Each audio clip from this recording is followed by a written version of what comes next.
একটা ছেলের এসএসসি এবং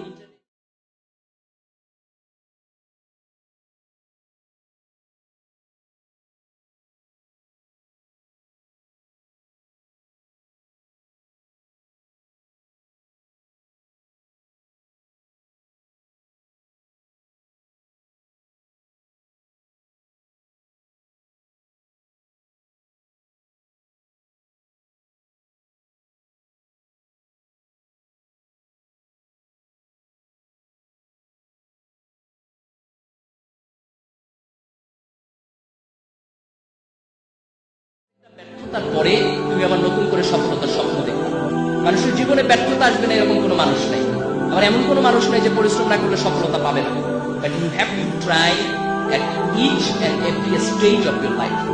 SSC is a stage of life. It is a very important stage. তুমি এই জায়গাটাতে অনেক ভালো করেছো, এই জন্য তোমাকে congratulation. But you must mind it, this is the beginning. You must mind it, this is the beginning. This is the very very beginning. তোমার সামনে অনেক লম্বা একটা রাস্তা আছে। এই রাস্তার প্রত্যেকটা ধাপে তোমাকে আরো অনেক বেশি কষ্ট করতে হবে, অনেক বেশি পরিশ্রম করতে হবে, অনেক তোর সামনে পথে যেতে হবে যদি তুমি তোমার জীবনে সফলতা।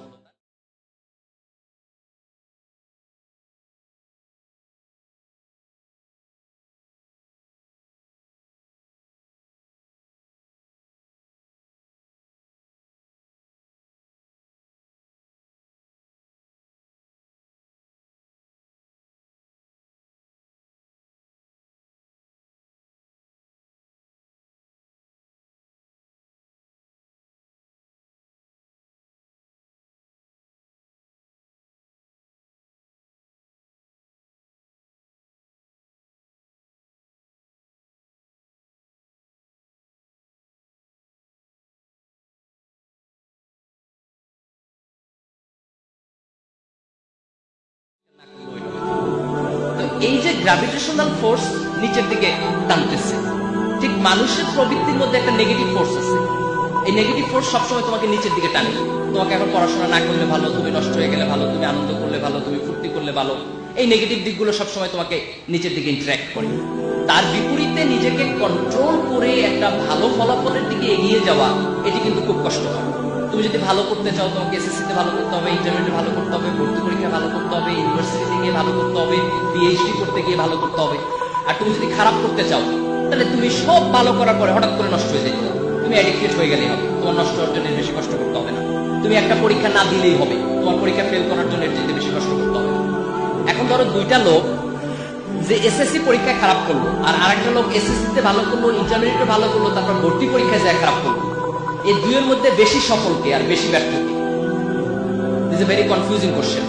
ধরো একটা লোক পাহাড়ে উঠতেছে, একজন 500 ফিট ওঠার পর পা পিছলে পড়ে গেল, আর আরেকজন 1000 ফিট ওঠার জন্য পা পিছলে পড়ে গেল। এখন তোমার কাছে তো মনে হবে যে 1000 ফিট উঠছে সে মোর সফল, মোর সাকসেসফুল। কিন্তু সায়েন্স বলে যে বেশি উপর থেকে পড়বে তার পা একটা বেশি ভাঙবে। 500 ফিট থেকে পড়লে যদি একটা হাত ভাঙে, 1000 ফিট থেকে পড়লে একটা হাতও ভাঙবে, একটা পাও ভাঙবে। তাহলে তোমার কাছে গ্র্যাভিটির ফোর্সটা বেশি হয়, তার অ্যাক্সিলারেশনটা বেশি হয়। তার মানে একটা মানুষ ভালো করার পর তার ব্যাপারে কিন্তু প্রত্যাশা বেড়ে যায়, এক্সপেকটেশন বেড়ে যায়। তুমি যখন এসএসসিতে এ প্লাস পেয়েছো, তখন দেশের এক্সপেকটেশন তোমার ক্ষেত্রে বেড়ে গেছে, তোমার বাবা মার এক্সপেকটেশন তোমার ক্ষেত্রে বেড়ে গেছে, তোমার টিচারদের এক্সপেকটেশন বেড়ে গেছে, তোমার শিক্ষা প্রতিষ্ঠানের এক্সপেকটেশন বেড়ে গেছে। এই সময়ে পরে গিয়ে যদি তুমি খারাপ করে ফেলো, তাহলে এই বড় এক্সপেকটেশনের জায়গা থেকে যে আঘাতটা তুমি নিজে পাবা বা তোমার অভিভাবকরা পাবে, সেই আঘাতটা অনেক বড়, বেশি বড় হবে। এটা তুমি এর চেয়ে আগে নষ্ট হয়ে যাওয়া ভালো ছিল, পরে নষ্ট হয়ে যাওয়াটা অনেক বেশি খারাপ। এই কারণে এসএসসির এ প্লাস এটা সেলিব্রেট করার কোনো বিষয় না। এসএসসির এ প্লাস হচ্ছে তোমার রেসপন্সিবিলিটি নেওয়ার বিষয়। এসএসসির এ প্লাস হচ্ছে তোমার মধ্যে একটা আত্মবিশ্বাস জন্ম নিল যে তুমি পারবা, তুমি এই দেশের টপ মোস্ট মেধাবীদের একটা অংশ। তুমি যদি পরিশ্রম করো, তুমি যদি যোগ্যতা প্রমাণের জন্য চেষ্টা করো, তাহলে তুমি তোমার জীবনের শেষ পর্যন্ত এ প্লাস পেয়ে যেতে পারবে।